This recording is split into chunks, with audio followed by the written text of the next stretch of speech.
The envelope was cream, expensive, the kind my ex-husband Garrett always said we couldn't afford. But this wasn't a bill or a late notice or another reminder of how broke I was. It was a wedding invitation.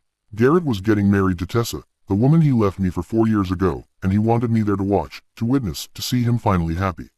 The note inside said, "No hard feelings. No hard feelings about the affair, about the divorce, about taking everything and leaving me with $700 a month and a broken life." I stared at that invitation for hours in my cramped apartment, while my twins were at school, while my coffee went cold. And then I saw the date, June 15th, our anniversary. He chose our anniversary for his wedding to someone else. That's when I made the decision. I was going to that wedding, but not the way he expected. Not as the poor, broken ex-wife he thought I was. I was going to show him exactly what he threw away, and I had 18 months of secrets to help me do it. My name is Rebecca, and this is the story of how I arrived at my ex-husband's wedding in a billionaire's private jet with our twins and destroyed his perfect day by simply telling the truth. Stay with me because what happened next, he never saw coming. The envelope was cream, expensive, the kind Garrett always said they couldn't afford. Rebecca Hartwell stared at it on her kitchen counter. The apartment was quiet, too quiet. Evan and Emma were at school. Her coffee had gone cold an hour ago. She hadn't moved. The invitation sat there like a living thing, mocking her. She picked it up, put it down, picked it up again. Her phone sat beside it. She could call Diane. She could rip the whole thing into pieces, throw it in the trash, pretend it never arrived. Instead, she opened her laptop. The email was still there, the one from Julian she hadn't answered yet. She looked back at the invitation. Garrett Michael Sullivan and Tessa Marie Brightwell request the honor of your presence at their wedding ceremony. Her hands shook. The heavy cardstock trembled. There was a note inside. Handwritten. His handwriting. The same handwriting that used to leave her love notes. The same handwriting that signed the divorce papers 4 years ago. "Becca, I know this might be awkward, but I hope you'll come. The kids should see both their parents moving forward. Both of us happy. No hard feelings. Best, Garrett, no hard feelings." She read it 3 times. Each time the words made less sense. No hard feelings about the affair, about the divorce, about taking everything in the settlement while she got $700 a month and weekends with her children. She checked the date again. Had to be sure. June 15th. Her breath caught. June 15th, their anniversary. The day they got married 12 years ago. The day she wore her grandmother's veil and promised to love him forever. He had chosen their anniversary for his wedding to someone else. The invitation slipped from her fingers and landed face up on the counter. A memory hit her. 4 years ago, almost to the day, Garrett had come home from work early. She was in the kitchen. The twins were 4 years old, playing with blocks, building towers and knocking them down, laughing. She had been making dinner, spaghetti, his favorite. He stood in the doorway, loosened his tie, looked at her with eyes that held nothing. "We need to talk," he said. Those 4 words changed everything. "I want a divorce." No explanation, no warning, no chance to fix whatever was broken. She remembered dropping the wooden spoon. Red sauce splattered on the floor, on her shirt. "What? Why, Garrett, what are you talking about? I met someone. Someone who understands me. Someone who gets my ambitions. Someone. Who isn't this?" He gestured vaguely at her, at the kitchen, at their life. Someone younger. Someone prettier. Someone who wasn't exhausted from raising toddlers. "Who?" she whispered. "Tessa, her friend. The woman who had been in their wedding party. The woman who came to their vow renewal 3 years earlier." Becca shook her head and pushed the memory away, but the memories came anyway. The divorce proceedings. Garrett's lawyer was a shark in a suit. Becca's lawyer was fresh out of law school, cheap, the only one she could afford. Garrett kept everything. The house, the savings, the retirement accounts. His lawyer argued that Becca had no career, no income, no assets in her name. She had been a stay-at-home mother. That was her choice. She got $700 a month in child support, weekends with the twins, and nothing else. The judge barely looked at her when he made the ruling. Becca opened her eyes. She was still in her kitchen, still holding her cold coffee. 4 years of struggling, 2 jobs that barely covered rent, food bank visits she hid from the kids, birthday parties she couldn't afford to throw. 4 years of Garrett's mother, Patricia, calling to say things like, "If you had taken better care of yourself, maybe he wouldn't have strayed." 4 years of seeing Evan and Emma every other weekend, of missing bedtimes and school plays and first lost teeth. 4 years of becoming invisible. She picked up her phone, opened her photos, scrolled back to her wedding day. She was 27, white dress, flowers in her hair, smiling so wide it must have hurt. She didn't recognize that woman. That woman had dreams. That woman believed in happy endings. That woman was an idiot. Becca set the phone down and looked at the invitation again. No hard feelings. Something hot and sharp twisted in her chest. Her laptop pinged. Another email from Julian. She opened it. Becca, I know you need space. I understand, but I'm here when you're ready. Always, J. Julian. Kind, patient Julian. The man she met 18 months ago when she spilled coffee all over his laptop at a coffee shop. The man who laughed instead of getting angry. The man she didn't know was a billionaire tech mogul until their 5th date when someone recognized him. Julian, who accepted that she needed to keep their relationship private, that her ex-husband couldn't know, that the twins couldn't meet him yet. Julian, who never once complained, who never pushed, who just waited. The doorbell rang. Becca jumped and spilled cold coffee on the counter. She wasn't expecting anyone. She looked through the peephole. A man in a suit stood there, professional, serious, holding a package marked confidential. Her heart hammered. She opened the door. Rebecca Hartwell. He asked. Yes. Sign here, please. She signed. He handed her the package and left without another word. Becca closed the door, locked it, and stared at the package, heavy and official looking, with no return address. She opened it slowly. Inside were documents, plane tickets, and a handwritten note. You don't have to hide us anymore. Let me be there. Let them see you as I do. You deserve to walk into that room like you own the world. Because you do. Always, J. Her vision blurred. Beneath the note were legal papers. She flipped through them, her hands shaking. Financial records, bank statements, asset transfers, all with Garrett's name on them. Accounts she didn't know existed, money hidden during the divorce, properties in his mother's name, business deals structured to hide income. Evidence, clear and undeniable evidence that he had lied. And at the bottom, a note from someone named Marcus Caldwell, Garrett's business partner. Mrs. Hartwell, I should have spoken up 4 years ago. I was a coward. I documented everything. I'm sorry it took me this long.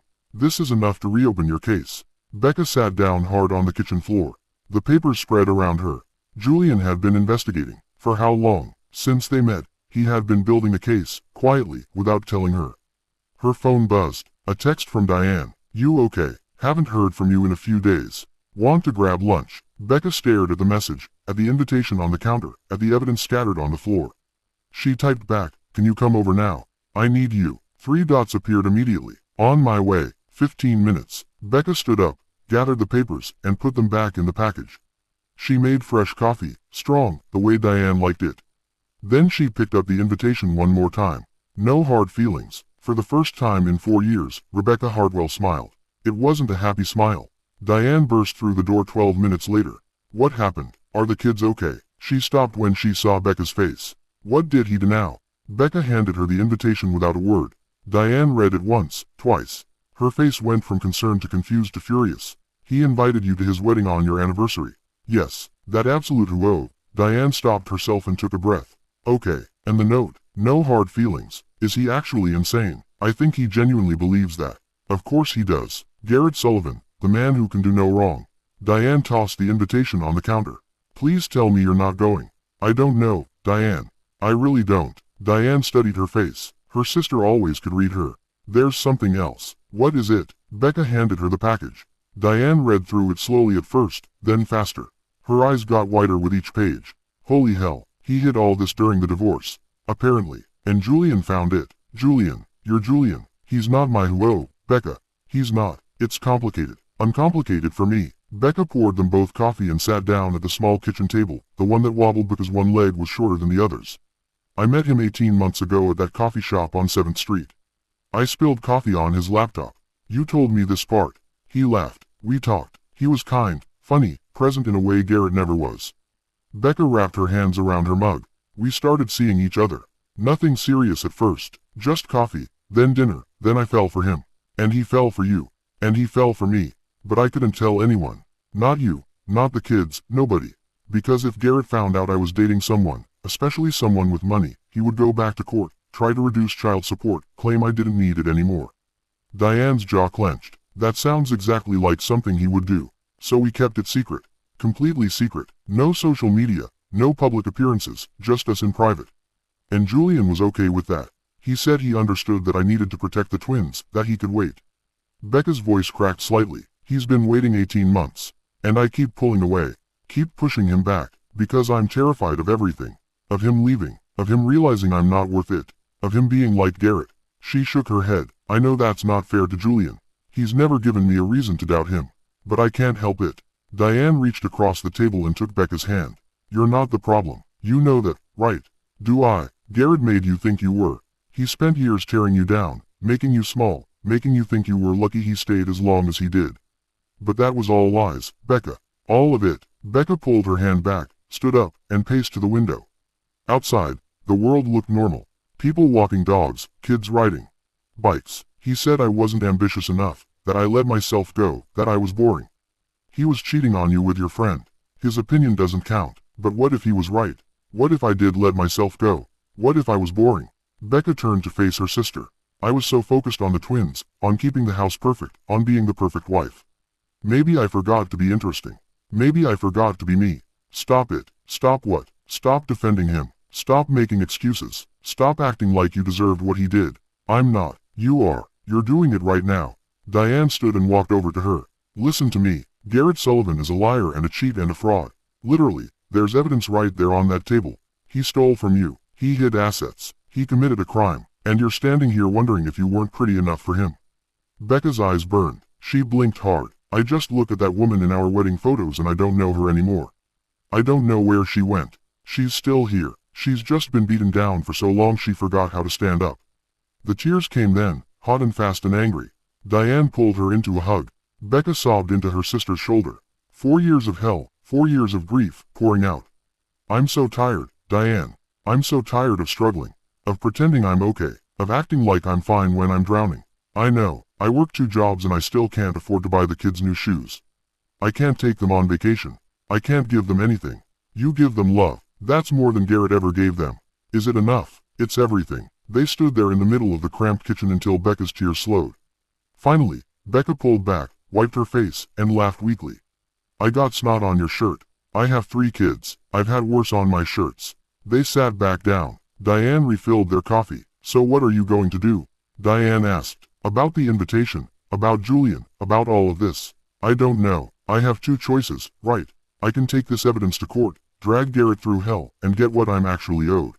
Becca paused. Or I can show up at that wedding and let him see what he threw away. Let him see that I'm not broken. Those aren't mutually exclusive. You can do both. Can I? Why not? Take the evidence to your lawyer. File the paperwork. And while that's processing, show up at his wedding on the arm of a billionaire. Show him exactly what he lost. That feels petty. Good. Be petty. He deserves petty. He deserves so much worse than petty. Becca laughed, a real laugh this time. It felt strange, rusty. Julian wants to be there. He sent plane tickets for all of us. Wait, plane tickets, like plural, private plane, his plane. He wants to fly us there, me and the kids. You too, probably, if you want to come. Diane's eyes went wide. Your boyfriend has a private plane. He's not my who. Becca. Okay, fine. My boyfriend has a private plane, and you were worried you weren't interesting enough. Girl, you're dating a man with a private plane. You won the interesting lottery. Despite everything, Becca smiled. He wants me to meet the twins properly. He says we've been hiding long enough. He's right. What if they hate him? What if they love him? That might be worse. Diane shook her head. You can't protect them from everything. You can't protect yourself from everything. Sometimes you have to take the risk. Becca looked at the invitation again, then at the package of evidence, then at her sister. He invited me because he thinks I'm still broken. He wants Tessa to see me struggling. He wants everyone to see that he upgraded, that he traded up. Then show him he's wrong. How? Show up looking like $1 million with a man who actually values you, with your kids who adore you. Show up like you own the damn world. Because you do, Becca. You always did. You just forgot for a while. Becca stood and walked to the window again, looked out at the street. Somewhere out there, Garrett was planning his wedding, probably laughing about the invitation he sent. He had no idea what was coming. Okay, Becca said quietly. Okay what? Okay, I'll do it. I'll go. I'll take Julian. I'll take the kids. And I'll walk into that wedding like I own the place. Diane grinned. That's my sister. But first, I need to do something. What? Becca picked up her phone, opened her messages, and found Julian's name. She typed carefully. I'm ready. Let's do this. All of it. No more hiding. She hit send before she could change her mind. The response came back in less than a minute. I was hoping you'd say that. When can I see you? Becca smiled. A real smile this time. Tonight. Come over tonight. It's time you met my sister. And soon, my kids. I'll be there. 7 o'clock. Diane read over her shoulder. Tonight. You're introducing him tonight. No more waiting. No more hiding. If I'm going to do this, I'm doing it all the way. Good. About damn time. They cleaned up the kitchen together, put the evidence away safely, and hung the invitation on the fridge with a magnet. A reminder, a challenge. As Diane was leaving, she turned back. Becca, yeah, I'm proud of you. You know that, right? For what? For surviving, for fighting back, for remembering who you are. Diane left. The door clicked shut behind her. Becca stood in her quiet apartment, alone again. But this time, the silence felt different. Not empty, not suffocating. Purposeful, calm. The invitation was still on the fridge. June 15th, 2 months away. 2 months to prepare, to plan, to transform. 2 months for Garrett to think he had won. And then she would show him exactly how wrong he was. I wasn't the problem. I know that now. But back then, I believed every word he said. 7 o'clock came faster than Becca expected. She spent the afternoon cleaning. Not because the apartment was dirty, but because when everything felt out of control, cleaning helped. She scrubbed the bathroom, vacuumed the living room, organized the twins' closet. Red shirt, blue shirt, red shirt, blue shirt. Fold, stack, repeat. The repetitive motion calmed her racing thoughts. At 6:45, she checked herself in the mirror. Jeans, soft sweater, hair down, minimal makeup. Normal. She didn't feel normal. Her phone buzzed. Julian. Parking now. Be right up. Her heart jumped. She pressed a hand to her chest and breathed. This was Julian. Kind Julian. Patient Julian. There was nothing to be nervous about. The doorbell rang. She opened it. He stood there in casual clothes, dark jeans, a simple shirt. He could have been anyone except for his eyes. Those eyes that saw her. Hi, he said softly. Hi. They stood there awkward like teenagers. He held up a bottle of wine. I brought this. I hope that's okay. I wasn't sure what to owe. She pulled him inside and kissed him hard. He dropped the wine, caught her, and kissed her back. When they finally broke apart, they were both breathing hard. Hi, she said again. He laughed, that warm, genuine laugh that made her chest ache. Hi, yourself. They retrieved the wine bottle, miraculously unbroken, and went to the kitchen. Becca poured them each a glass. Her hand shook slightly. You're nervous, Julian observed. Yes, don't be. It's just me. That's why I'm nervous. He frowned. I don't understand. Because this is real now. Not just a sneaking around. Not just secret dinners and private moments. This is real. Diane knows. Soon the kids will know. Soon everyone will know. And that scares you, terrifies me. He sat with his wine and took her hands. Becca, look at me. She did. Those eyes. I'm not him. I know you're afraid I'll turn into him.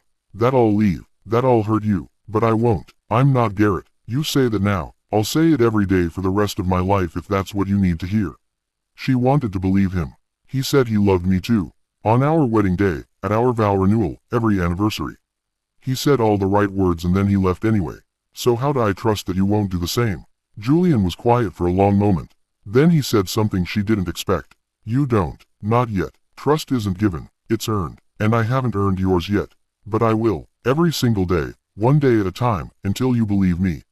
Her throat tightened. What if that takes years?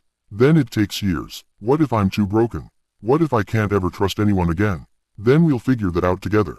But you're not broken, Becca. You're hurt. There's a difference. The tears came again. She was so tired of crying. He pulled her into his arms and let her cry into his chest. Didn't try to fix it. Just held her. When she finally pulled back, she laughed weakly. I'm getting your shirt wet. I have other shirts. This is becoming a pattern. First coffee on your laptop, now tears on your shirt. I'm destructive. You're perfect. I'm really not. To me you are. She looked up at him, this kind, patient, impossible man.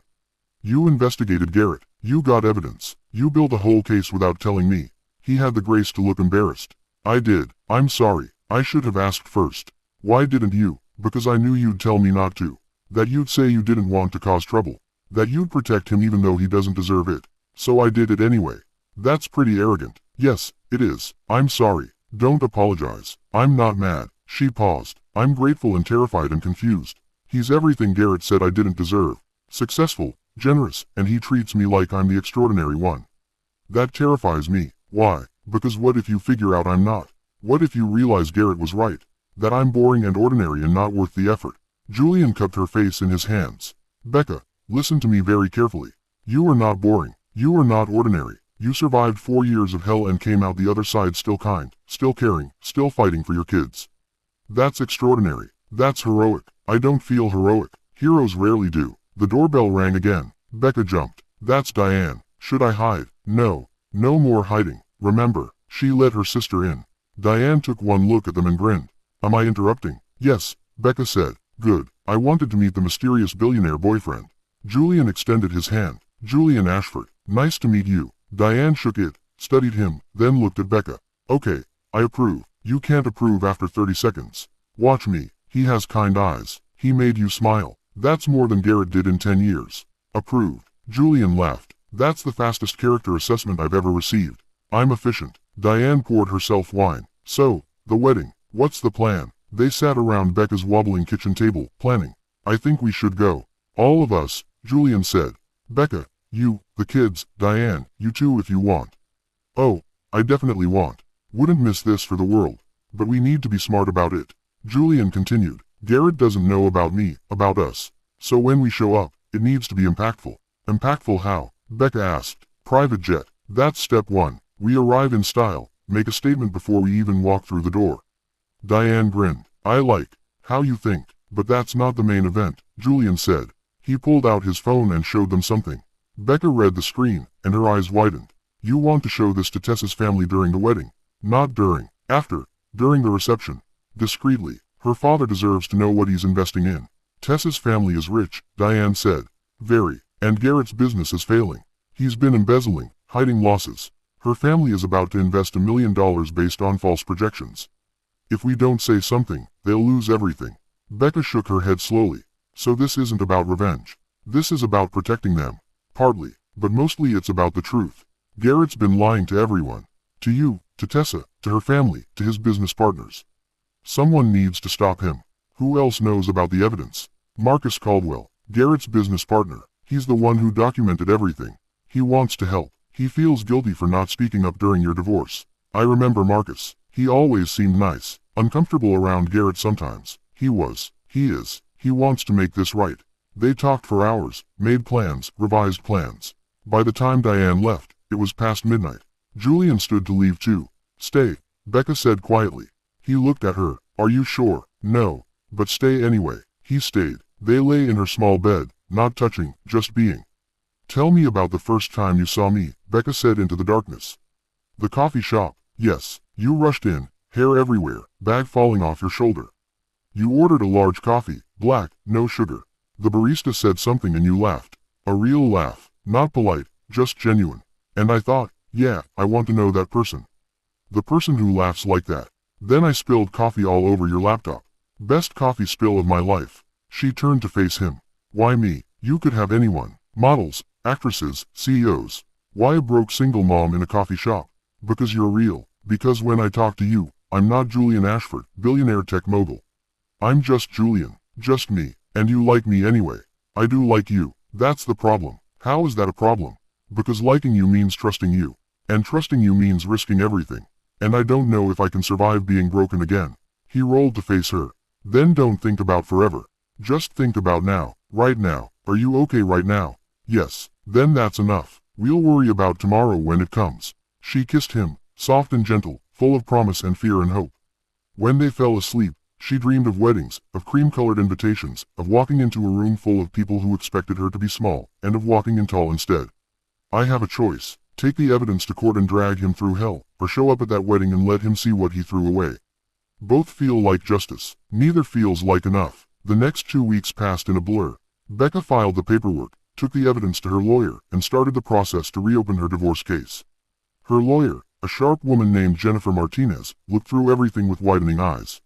This is substantial. This is really substantial. Where did you get this? A friend. Some friend. This is enough to not only reopen your case but potentially press criminal charges. Do you want to pursue that? Becca thought about it, about Garrett in handcuffs, in court, in prison. She thought she would want that. But sitting in Jennifer's office, she realized something. She didn't care what happened to Garrett. Not anymore. She just wanted what was owed to her. Let's start with reopening the case. Get a fair settlement. We can discuss criminal charges later. Jennifer nodded. Smart. One step at a time. How long will this take? Months. Maybe a year. These things move slowly, especially when the other party is going to fight. And Garrett will fight. This makes him look bad. Really bad. Good. Jennifer smiled. I like you. Let's destroy him. Becca left the office feeling lighter, stronger. She had taken the first step, the hardest step. Now came the second part. Julian wanted to meet the twins properly. The thought terrified her. She talked to them carefully, sat them down after dinner one night. They were 8 now, old enough to understand. Mom, you're making your serious face, Emma said. Are we in trouble? No, baby, no trouble. I just need to talk to you about something. Evan put down his tablet.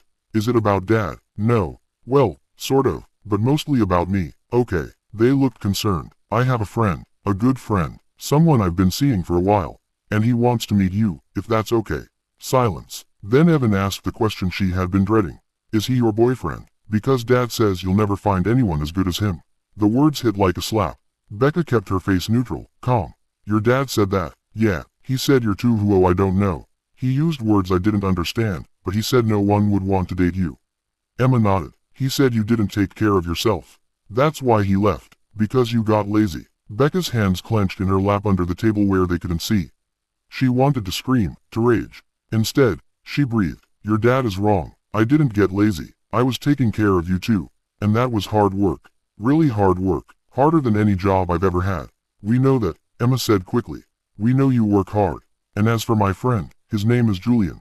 He's kind, he's funny, and yes, he's someone special to me. But I need you to know something really important. They waited. No one will ever replace your dad. He's your father. That doesn't change. But I'm allowed to be happy too. I'm allowed to have someone in my life who cares about me. Is that okay? Evan looked at Emma, some silent twin communication. Finally, Evan said, does he make you smile? Yes, real smiles. Not the fake ones you do when Dad talks about Tessa. Becca's heart broke. They noticed. Of course they noticed. Real smiles. Then I guess it's okay. Emma nodded. When do we meet him? This weekend. Saturday. We'll go to the park, get ice cream, just hang out. No pressure. If you don't like him, we'll figure it out. But I hope you'll give him a chance. Okay, they said together. That night after they were asleep, Becca called Diane. He told them I was lazy, that I let myself go, that no one would want me. That absolute whoa. Diane stopped herself and took a breath. He said that to his 8-year-old children. Apparently. Becca, you need to document this. Tell your lawyer. This is parental alienation. You could use this. I know. I will. But right now I just needed to tell someone, because if I don't say it out loud, I'm going to scream. Then scream. I'll wait. So Becca screamed into a pillow, loud and long and furious. When she was done, Diane said calmly, feel better. A little. Good. Now listen. Julian meeting the kids this weekend is huge.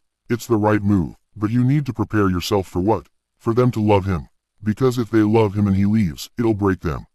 It'll break you, so you need to be sure, really sure, that he's in this for real. I am sure. Are you? Because 2 weeks ago, you were ready to keep hiding forever. Becca was quiet. I'm terrified. Every single day, I wake up expecting him to realize I'm not worth it. That he's made a mistake. That he could do better. Those are Garrett's words in your head, not the truth. How do I tell the difference anymore? By looking at evidence. Has Julian ever made you feel small? No. Has he ever criticized you, put you down, made you feel less than? No. Has he pushed you, rushed you, demanded things you weren't ready for? No. He's been nothing but patient. Then trust that. Trust the evidence in front of you, not the ghosts in your head. Saturday came too quickly. Becca changed outfits 4 times. Nothing felt right. Finally, she settled on jeans and a soft blue shirt. Simple, comfortable, her. Julian picked them up at 10 in the morning. He drove a normal car, not flashy, just a regular SUV. The twins climbed into the back seat, suspicious, guarded. Hi, Julian said, nervous. I'm Julian. It's really nice to meet you both. Silence. Then Emma asked, how much money do you have? Emma. Becca turned around. You can't ask people that. Why not? I want to know. Julian laughed, a real laugh, not uncomfortable, just amused. That's a fair question. I have more money than I need and less than I want. That's not an answer, Evan pointed out. You're right, it's not. The real answer is complicated. But the simple answer is enough to be comfortable. Enough to help people I care about. Not enough to solve every problem in the world, but enough to make a difference. Evan considered this. Are you trying to buy us? Because Dad's girlfriend does that. She buys the stuff and thinks that makes us like her. I'm not trying to buy you. I'm trying to get to know you. And I hope you'll get to know me. If you don't like me, that's okay. But I hope you'll give me a chance. They went to the park. Not a fancy park, just a regular neighborhood park with swings and slides. Julian pushed Emma on the swings, played basketball with Evan, sat with Becca on a bench and didn't try to hold her hand in front of them. He was giving them space, time, room to adjust. After an hour, Emma ran over. Julian, can you push me higher? Becca's chest tightened. Emma had called him by name. Not Mom's friend. Julian. At lunch, they got pizza, the kids' favorite place. Nothing special, but they were laughing, talking, acting normal. Evan told Julian about his math class, about how he loved patterns and numbers. Emma told him about her art project, about the dragon she was drawing that could breathe different colored fire depending on its mood. Julian listened, really listened, asked questions, remembered details. When they got back to the apartment, the twins ran inside to play. Julian and Becca stood by his car. They're amazing, he said. They liked you. I like them. What if they get attached? What if you who? He kissed her, cutting off her spiraling thoughts. I'm not going anywhere. I'm here. I'm all in. Stop waiting for me to leave. I'm trying. Try harder. She laughed and kissed him back. Okay, I'll try harder. That night, after Julian left, Emma climbed into Becca's bed. Mom, yeah, baby, I like Julian. He's nice. I'm glad. Is he going to be around a lot? Would that be okay? Emma thought about it. Yeah, I think so. He's not trying to be dad. He's just Julian. That's okay. Becca held her daughter close and breathed in her shampoo smell. Strawberry. I love you, Emmy. Love you too, Mom. Evan came to her the next morning while Emma was watching TV. Mom, can I ask you something? Always. Are you going to marry Julian? I don't know. We haven't talked about that. Why? Because if you do, does that mean we have to call him dad? No, baby, never. You already have a dad. Julian would just be Julian. An adult who cares about you, but not your dad. Never your dad, unless you wanted that. Evan nodded, relieved. Okay, because dads kind of mean sometimes. But he's still dad. I don't want a new one. You don't have to have a new one. But Julian's okay. He actually listened when I talked about math. Dad always zones out. I noticed that. So, yeah, he can stick around. Becca hugged him, her serious, thoughtful boy. I love you, Evan. Love you too, Mom. 2 weeks later, Garrett called. Becca stared at his name on her phone. She hadn't spoken to him in 6 weeks. He never called unless something was wrong. She answered. Hello, Becca. Hi. Sorry to bother you. His voice was smooth, confident, fake. What do you need, Garrett? I just wanted to check in about the wedding. Make sure you're still planning to come.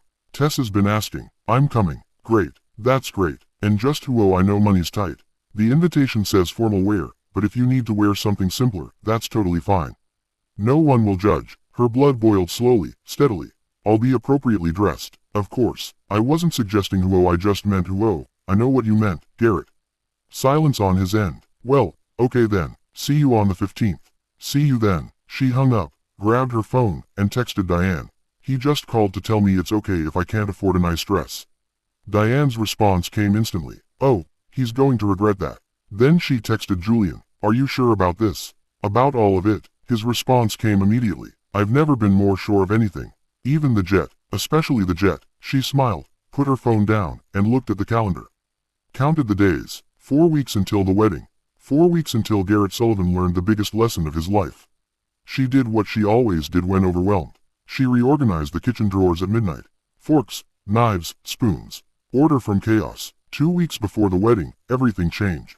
Becca was at work, her morning job doing data entry from home. Her phone rang. The school. Her heart stopped. School never called unless something was wrong. Miss Hartwell, this is Principal Morrison. I'm calling about Evan. Is he hurt? No. Nothing like that, but we had an incident today at lunch.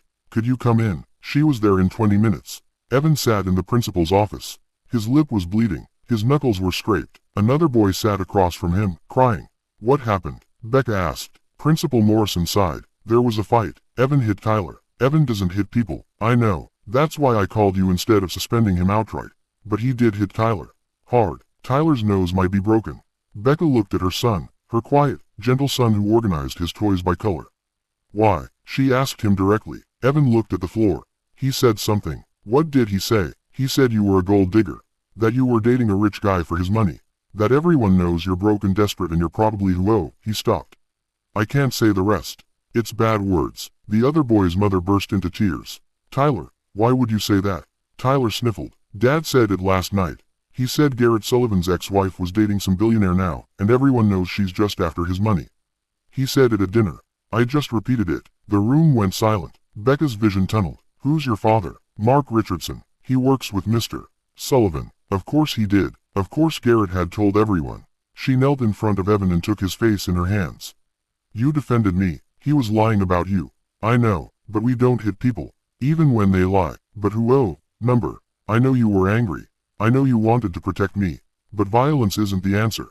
Tears filled Evan's eyes. I'm sorry. I know you are. She hugged him and held him tight. But you have to apologize to Tyler and accept whatever punishment Principal Morrison decides. They worked it out. Evan apologized. Tyler apologized. Both boys got detention. In the car, Evan was quiet. How did Dad find out? He finally asked about Julian. I don't know. I thought we were being careful. Are you mad? At you? Never. At the situation? Very. When they got home, Emma was already there. Diane had picked her up. What happened? Diane asked. Why does Evan look like he went 3 rounds with a boxer?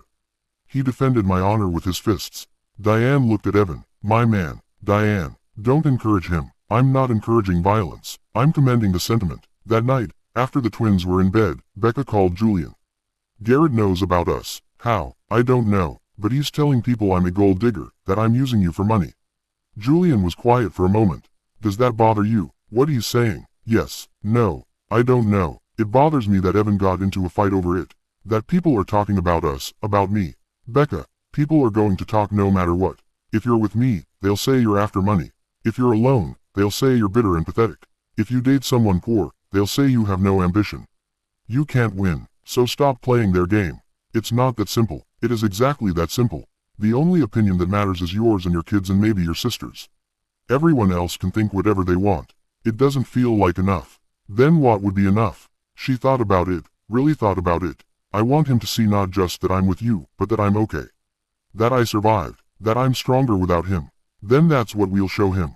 The next day, Garrett called. She let it go to voicemail. Becca, we need to talk. I heard you're seeing someone. I think that's great. Really, I'm happy for you. But I need to know if this is serious, because if it is, we need to discuss how this affects the kids and the custody arrangement and the child support.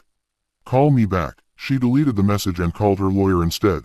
He's fishing, Jennifer said. He wants to know if he can reduce payments now that you're dating someone with money. Can he? Not unless you're married. Dating doesn't change anything legally. But he'll try. Men like Garrett always try. What do I do? Ignore him. Don't engage. Let him stew. And when we go to court with our evidence, we'll bury him. Becca hung up and felt a tiny bit better. Emma came home from school that day with a drawing, a family portrait. Her, Evan, Emma, and a tall man with kind eyes. Who's that? Becca asked, even though she knew. Julian. He's part of our family now, right? Do you want him to be? Yeah, he's nice and he makes you laugh. You don't laugh when Dad's around. That night, Julian came over, brought pizza, played video games with Evan, and looked at Emma's art portfolio. Every single dragon drawing. You're really talented, he told her. You think so? I know so. Have you ever thought about taking an art class? Like a real one with a teacher? Mom says they're too expensive. Julian looked at Becca. What if I knew someone who teaches art to kids who might be willing to take on a student? Julian, you don't have to. I'm not doing it because I have to. I'm doing it because Emma is talented and deserves to develop that talent. Emma's eyes went wide. Really? You do that, if it's okay with your mom. Becca's throat was tight. It's okay with me. Emma threw her arms around Julian's neck. Thank you, thank you, thank you. Over her head, Julian met Becca's eyes. This is real, his look said. Stop waiting for it to fall apart. Later, after the kids were asleep, they sat on the couch, not touching, just close. You're good with them, Becca said. They're easy to be good with. Evan got in a fight. Because someone said I was using you. I heard. You're not upset. Why would I be upset? He defended someone he loves. That's admirable. He hit another kid and he got detention. And he learned. That's what matters. Julian shifted to face her. Becca, I need to tell you something. Her stomach dropped. What? I'm all in. Completely. With you. With the kids. All of it. I know you're waiting for me to run, but I'm not going to. So you need to decide. Are you all in too? Or are we going to keep doing this dance where you push me away every time we get close? I'm scared. I know. What if this doesn't work? What if it does? They sat there in her small apartment with her worn furniture and her leaky sink, and Julian looked around like it was a palace. I love this place, he said. It's tiny and it's falling apart. It's where you build a life. Where you raised your kids alone. Where you survived. It's incredible. She kissed him, slow and deep, full of fear and hope and possibility. I'm all in, she whispered against his mouth. I'm terrified, but I'm all in. That's all I needed to hear. The phone rang. Garrett again. She ignored it. Julian smiled. Good choice. He's going to keep calling. Let him. You have nothing to say to him. 2 days later, Patricia Sullivan called. Becca almost didn't answer, but curiosity won. Hello, Rebecca, it's Patricia, Garrett's mother. We need to talk. I don't think we have anything to owe. It's important. Please. I'm asking, not telling. Please. Something in her voice made Becca pause. Okay, where? That Italian place on 5th Street. Tomorrow, noon. Please come. She hung up before Becca could argue. Becca stared at her phone and called Diane. Garrett's mother wants to meet me. That woman who spent 10 years making your life hell. That Patricia. Yes. Why? I don't know, but I'm going to find out. I'm coming with you. Diane, you don't have to. I'm coming. Non-negotiable. If she tries something, I'm there. End of discussion. So the next day, they went together. Patricia was already there, sitting in a corner booth. She looked older than Becca remembered. Tired, sad. Thank you for coming, Patricia said as they sat down. What do you want? Diane asked bluntly. Patricia looked at Becca, really looked at her. I owe you an apology. A massive apology for everything. Becca blinked. What? I was horrible to you for years. I pushed Garrett toward Tessa. I thought she was better. Wealthier family, better connections. I thought I was helping my son. I was wrong. So wrong. Why are you telling me this? Patricia's hands shook as she reached for her water glass. Because Garrett's business is failing. Has been for 2 years. Tessa's family money is the only thing keeping it afloat. The wedding is essentially a business merger, and he's lying to them about everything. Diane leaned forward. How do you know this? Marcus told me. Garrett's business partner. He's been documenting everything. He feels guilty. Wants to make it right. Why now? Becca asked. Patricia met her eyes. Because I watched what my son did to you, and now I'm watching him do it to someone else. And I'm tired. So tired of protecting him from the consequences of his choices. She reached into her purse and pulled out a folder. This is everything. More than what you already have. Bank statements, text messages, emails, proof of every lie he told during your divorce. Becca took the folder, her hands shaking. Why are you giving this to me? Because you deserve better. You deserve so much better than what I helped him do to you. And I can't fix the past, but maybe I can help the future. They sat there in that restaurant, the woman who had made Becca feel worthless now handing her the keys to justice. I don't know what to say, Becca admitted. Say you'll use it. Say you'll stop him. Say you won't let him do to Tessa what he did to you. Becca looked at Diane. Her sister nodded. I'll use it. All of it. Patricia nodded and stood to leave. Patricia, Becca called. Are you coming to the wedding? I have to. I'm his mother, but I won't be celebrating. She paused. I hope you walk into that room like you own it. Because you do. You always did. You just forgot for a while. She left. Diane and Becca sat in silence. That was unexpected, Diane finally said. That was who. Oh, I don't even know what that was. Redemption maybe, or guilt, or both. Becca opened the folder and flipped through page after page of evidence. This is everything. This is more than enough. So what are you going to do? Becca closed the folder and looked at her sister. I'm going to that wedding. I'm walking in with Julian and my kids, and I'm going to show everyone exactly who Rebecca Hartwell is now. Hell yes. They high-fived over pasta. For the first time in 4 years, Becca felt like she was winning. He thinks I'm still that woman. The one who apologized for existing. The one who made herself small so he could feel big. That woman is gone. 10 days before the wedding, Garrett called again. This time, Becca answered. Hello, Garrett. Becca, good. I've been trying to reach you. I've been busy. Right. Look, I wanted to talk to you about something. About this guy you're seeing. His name is Julian, right? Julian, the billionaire tech guy. That Julian. Yes. Silence on his end. She could practically hear him recalculating. How long have you been seeing him? Why does that matter? Because if it's serious, we need to renegotiate the custody arrangement, the support payments, everything. There it was. What she'd been waiting for. We're not renegotiating anything, Garrett. Becca, be reasonable. If you're with someone who has that kind of money, you don't need my support anymore. Actually, legally, I still do. Dating doesn't change anything. We'd have to be married for that. More silence. Longer this time. Are you planning to marry him? That's none of your business. It is if it affects my financial obligations. Her blood boiled slowly, steadily. Your financial obligations, not your children, not their well-being. Your money, that's what you care about. That's not fair, isn't it? You've been trying to reduce payments since the day we divorced. You fought me on everything, every penny, every weekend. Because it was never about the kids. It was about control, about winning. I'm getting married in 10 days. Can we not do this now? You called me, you brought this up, so yes, we're doing this now. He sighed, that condescending sigh she remembered so well. Look, I was trying to be civil, but fine. I'll see you at the wedding. Please try to dress appropriately. I know money's tight, but Tessa worked really hard on this wedding. I'd hate for you to embarrass her. She should hang up. She should let it go. Instead, She said, I'll be appropriately dressed. Don't worry about me. Great. And Becca, I know this is hard for you, seeing me move on. But I hope we can be mature about this. For the kids. For the kids. Exactly. They need to see both their parents happy, moving forward. So we're good. We're perfect. She hung up and sat there in her quiet apartment, shaking with fury. Diane arrived 15 minutes later. Becca hadn't called her, but Diane always knew. What did he say? Becca told her every word, every condescending syllable. Diane paced back and forth. I want to punch him. I really want to punch him. Get in line. How are you this calm? I'm not calm. I'm furious, but I can't show it. Not yet. Not until the wedding. Diane stopped pacing and looked at her sister. You've changed. Do you know that? 2 months ago, you would have apologized to him. Would have made excuses. But now you're standing up. He gave me no choice. No. You chose this. You chose to stop letting him control you. That's different. They sat down. Becca made tea. Chamomile. I need to talk to you about something, Becca said. Something I've been thinking about. Okay. This wedding. This whole thing with Julian and the jet and showing up like I own the place. Part of me wonders if I'm doing it for the wrong reasons.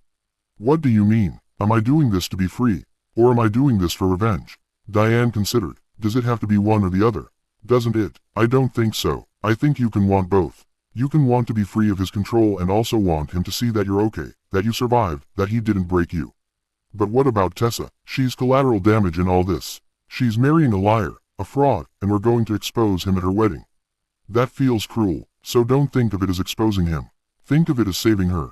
Because that's what you're doing. You're saving her from making the same mistake you did. She might not see it that way. Probably not. Not at first. But eventually she'll understand. She'll be grateful. Becca sipped her tea. It was still too hot. You were so bright, Diane said suddenly. When you two started dating, you lit up every room. By the end, you were a ghost. I know. Do you? Because you still sound like you think you deserved it. Silence. Say it, Becca. Say you didn't deserve what he did. I didn't deserve what he did. Louder. I didn't deserve what he did. Again. I didn't deserve what he did. She was screaming now, crying. Years of suppressed rage pouring out. Diane held her. Let her scream. Let her cry. Let her break. When Becca finally stopped, her throat was raw, her face wet, but she felt lighter. Better, Diane asked. A little. Good. Now get angry. Really angry. Use it. Channel it. Walk into that wedding and show him exactly what he lost. That night, Becca couldn't sleep. She got up at midnight.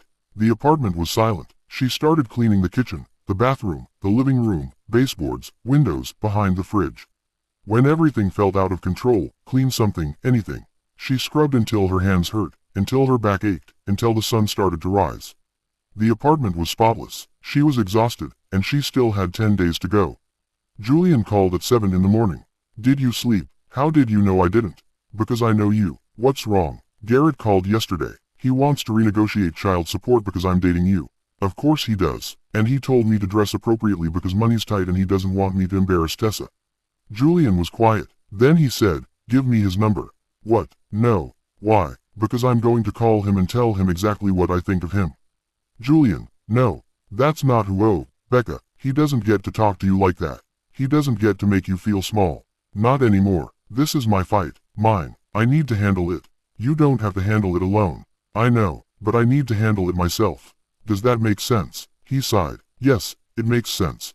But I don't like it. You don't have to like it. You just have to trust me. I do trust you, completely. They talked for another hour about nothing, about everything. Marcus Caldwell had agreed to help.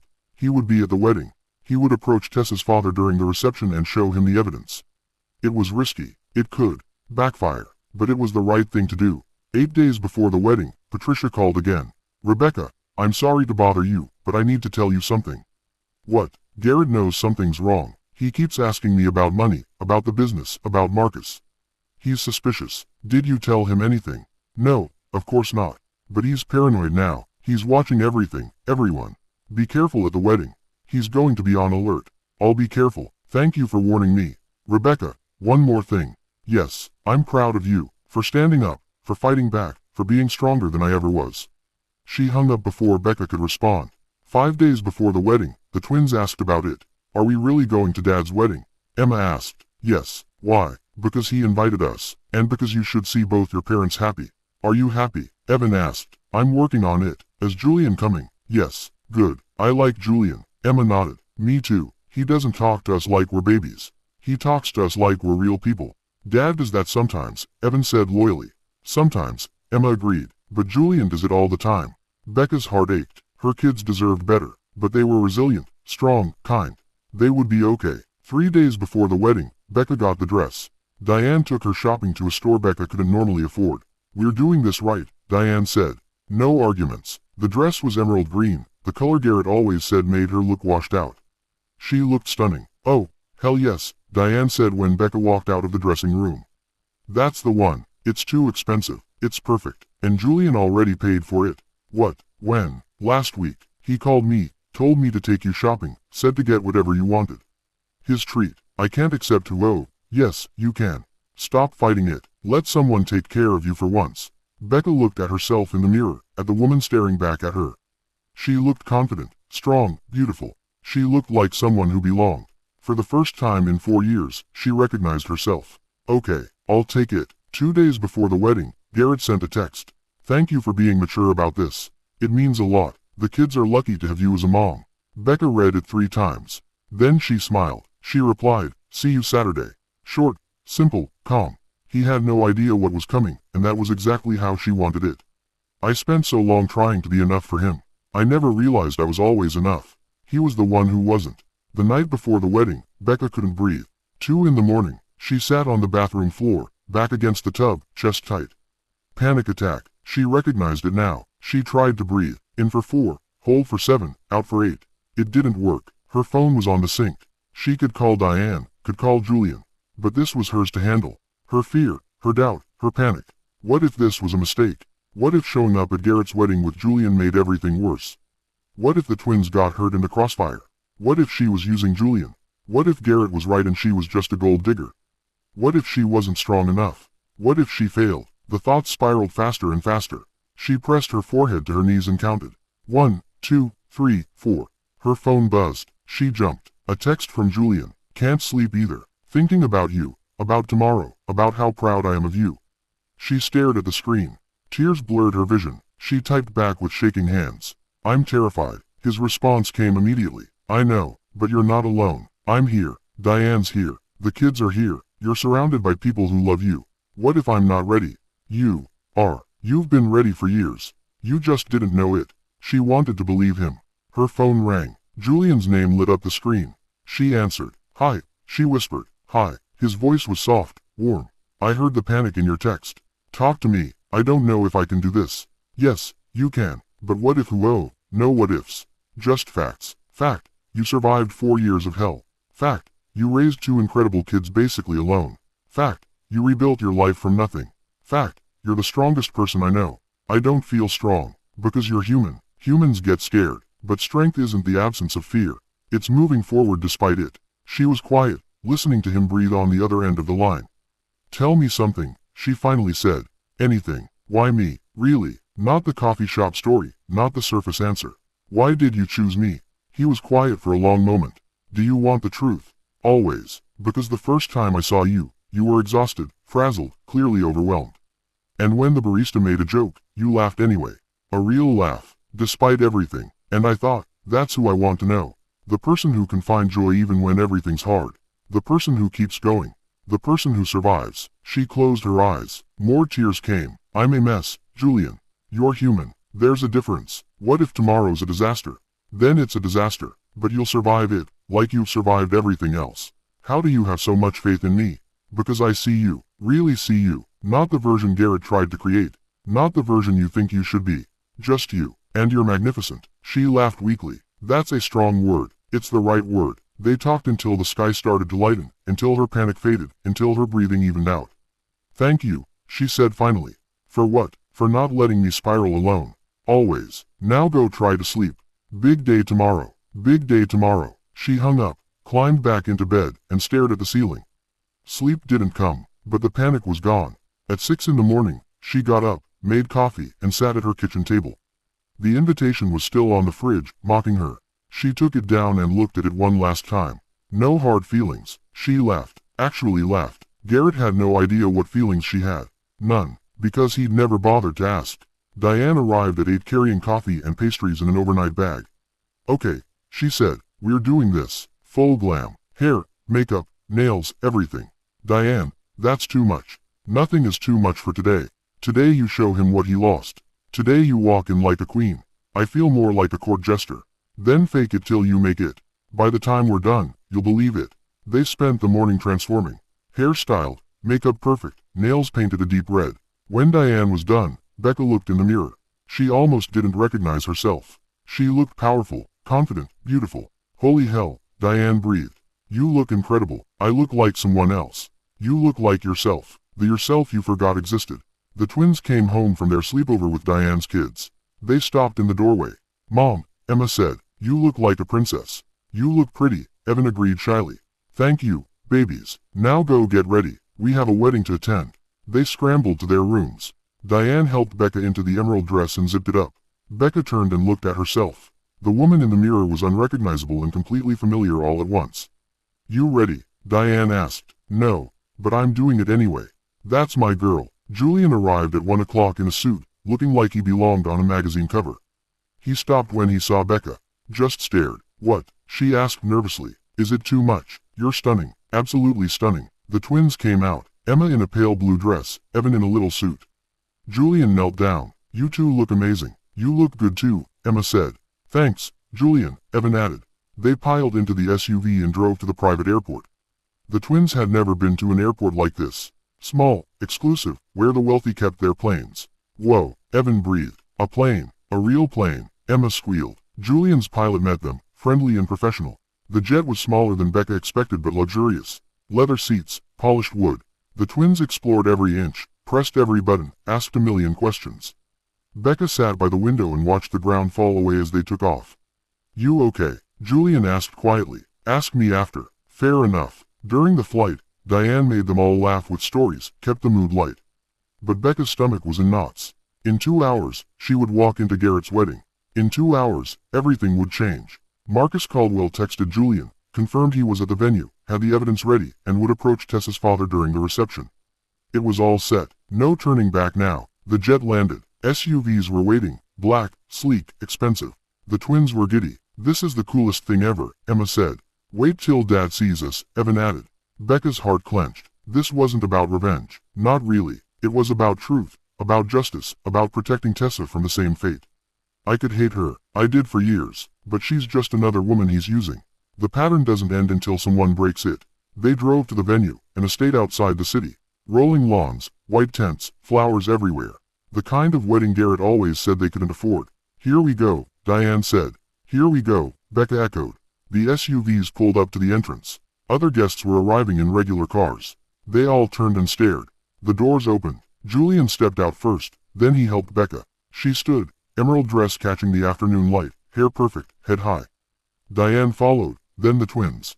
Emma waved at someone she recognized. Evan stood close to Becca. Whispers spread like wildfire. Is that Rebecca Hartwell? Who's the man with her? Is that Julian Ashford? The Julian Ashford? Did she just arrive in a private jet? Becca walked forward, one foot in front of the other. Julian's hand light on her back, steadying her. The wedding planner rushed over, flustered, panicked. I'm sorry, there seems to be some confusion. Are you on the guest list? Becca smiled, cool and calm. Rebecca Hartwell, +4. The planner checked her tablet, rechecked. Garrett only listed Rebecca. No guest, no children. There's no space at the assigned table. I'm not sure where who owed. Julian spoke for the first time. His voice was quiet, but it carried authority. I'm sure we can work something out. The planner's eyes went wide. She recognized him. Of course she did. Yes, of course. Let me just who I'll figure something out. Please, this way. They followed her into the reception area. It was stunning. White flowers everywhere, crystal chandeliers hanging from tent ceilings, tables set with gold-rimmed china. Everything was perfect, expensive, exactly what Garrett always wanted. Guests turned to stare as they entered. The whispers grew louder. Patricia Sullivan saw them from across the lawn. She went pale. Then she smiled. Actually smiled. She walked over slowly, deliberately. Rebecca, you look beautiful. Becca blinked. Thank you, Patricia. Patricia looked at the twins. Hello, Evan, Emma, you both look wonderful. Hi, Grandma, they said quietly. Then Patricia looked at Julian and extended her hand. You must be Julian Ashford. I've heard a great deal about you. Julian shook her hand. All good things, I hope. Patricia's smile was sad. Better than he deserves to hear. She looked back at Becca. I'm glad you came. She walked away before Becca could respond. Diane leaned in. Did Garrett's mother just compliment you? I think she did. The world has officially turned upside down. They found their seats. The planner had scrambled, put them at a table near the back, out of the way, but everyone could still see them. Becca sat, breathed, looked around. Lydia Monroe sat a few tables over. She caught Becca's eye, nodded, smiled.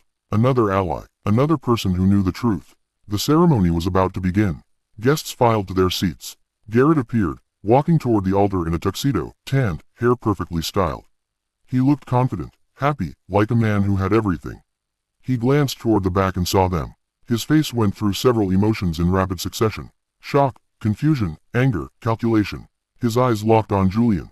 Recognition dawned. Becca watched him process it, watched him realize. She smiled just slightly. Garrett's jaw clenched. He looked away and continued to the altar, but his composure was cracked.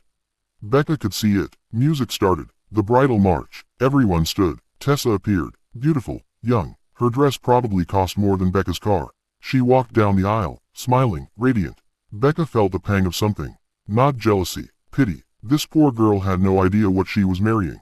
The ceremony proceeded, traditional and boring.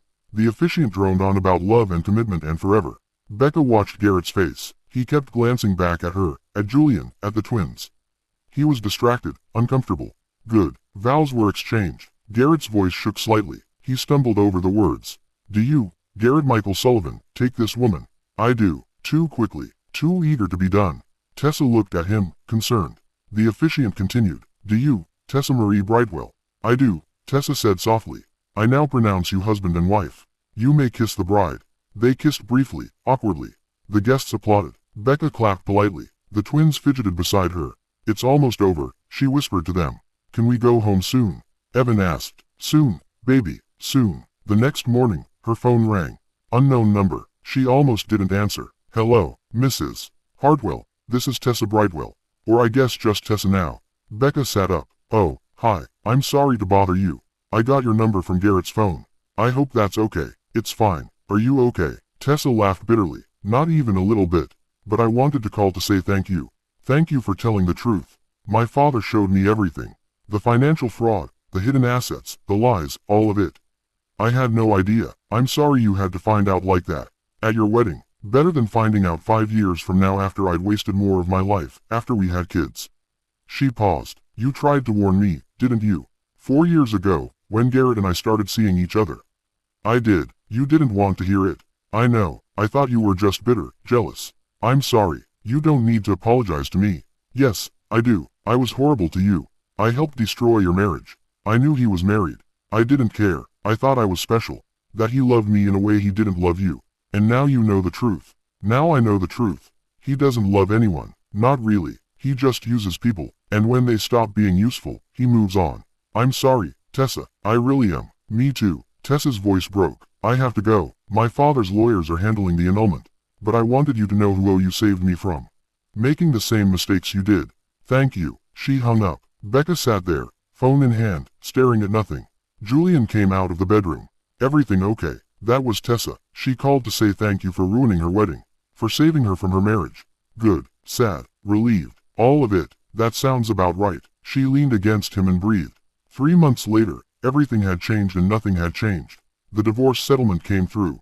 Fair, equitable, more than fair, actually. Garrett's lawyers fought, but the evidence was overwhelming. Becca got everything she should have gotten 4 years ago. The house was sold, assets divided properly, child support increased, custody renegotiated to 50-50. Jennifer called with the news. You did it. You won. But Becca didn't feel like she'd won anything. She felt free. That was better than winning. She quit her second job and kept the first one, but now she had breathing room, space, time with her kids. The twins adjusted. They saw Garrett on a regular schedule now. He was different, quieter, humbler, or maybe just broken. Becca didn't know and didn't care to find out. Julian was around more. He had met her friends, her family, everyone who mattered. The twins loved him, called him Julian, never Dad. But he was part of their family now. Becca was looking at apartments, bigger ones, in better neighborhoods. She could afford it now. Julian offered to help. She declined. This was hers to do. But she appreciated the offer. One Saturday morning, she was making breakfast. The twins were watching TV. Julian was reading the paper. Domestic, normal, perfect. Mom, Emma called. Can Julian teach me to draw on the computer? He said he knows how. If he has time, sure. I have time, Julian said. Evan looked up from his tablet. Can we go to the Science Museum next weekend? They have a new exhibit on patterns. Absolutely, Julian said. We'll make a day of it. Becca watched them, her kids, her partner, her life. It wasn't perfect, but it was hers. And that was everything. 3 months after the wedding, an envelope arrived. Cream, expensive. Becca's stomach dropped when she saw it. But when she opened it, it wasn't an invitation. It was a settlement offer. Full disclosure of assets, fair division, everything she'd asked for and more. And a handwritten note from Garrett. You were right. I'm sorry. I don't expect forgiveness. But I wanted you to know I see it now. What I did, who I was, who I still am probably. But I'm trying to be better. For the kids, if not for anyone else. Thank you for not giving up on them, even when I gave up on everything. Garrett. Becca read it twice, then set it aside. Julian was making breakfast. The twins were arguing over the bathroom. She looked around her new apartment. Bigger, brighter, windows that let in actual sunlight. She had signed the lease last week and moved in yesterday. The boxes were still everywhere. But it was hers, all hers. You okay? Julian asked. He was flipping pancakes badly. They were lopsided. Yes, just processing. What's the letter? Settlement offer from Garrett, and an apology. Julian raised his eyebrows. An apology? That's unexpected. It is. How do you feel about it? She thought about it, really thought about it. I don't need his apology. But I'm glad he's trying to be better. For the kids, that matters. You're generous. I'm free. There's a difference. The twins emerged, still bickering about who got the bathroom first. Can we have pancakes? Emma asked. That's what I'm making, Julian said. They're kind of ugly, Evan observed. Evan, Becca scolded, but Julian laughed. You're right. They're terrible, but they taste good. That's what matters. They sat down, the four of them, at her small kitchen table that still wobbled. She would get a new one eventually, but not yet. This one had history, memories. After breakfast, Diane called. How's the new place? Good. Still unpacking, but good. Need help? Always. Diane arrived an hour later with coffee and donuts and her kids in tow. The apartment filled with noise. Kids running, adults unpacking, music playing, chaos, beautiful chaos. Becca stood in the middle of it all, watching. This was what peace felt like. The doorbell rang. Julian answered it. Marcus Caldwell stood there holding a bottle of wine. I hope this is okay. I wanted to stop by, congratulate you on the new place. Come in, Becca said.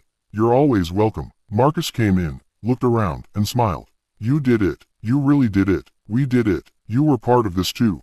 I just provided evidence. You did the hard part. You survived. They talked for a while about Garrett's business, about the fallout, about rebuilding. Garrett had stepped down, Marcus said. The board forced him out. The business was recovering slowly, but they would make it. I'm glad, Becca said, and she meant it. Marcus left after an hour, promising to stay in touch. Patricia called that evening, short, awkward, but genuine. Rebecca, I wanted to thank you for what you did for Garrett. I know it doesn't seem like it helped him, but it did. He's finally facing consequences, finally growing up. He's your son. You don't have to thank me for that. Yes, I do. You could have destroyed him. Sent him to prison. You had every right, but you chose mercy. That takes strength. Becca didn't know what to say. I hope you're happy, Patricia continued. You deserve to be happy.